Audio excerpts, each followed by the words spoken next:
collision à 64 km/h. Le châssis de la Briance en sort complètement déformé. À la vue de ces images, le rédacteur en chef du Moniteur automobile ne mâche pas ses mots. Le toit forme un V. On se rend bien compte que le conducteur n'a aucune chance.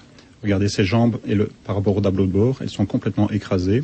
On imagine l'état dans lequel doivent se trouver ses pieds et l'impact au niveau de la tête contre le volant qui s'est fortement rapproché de son visage.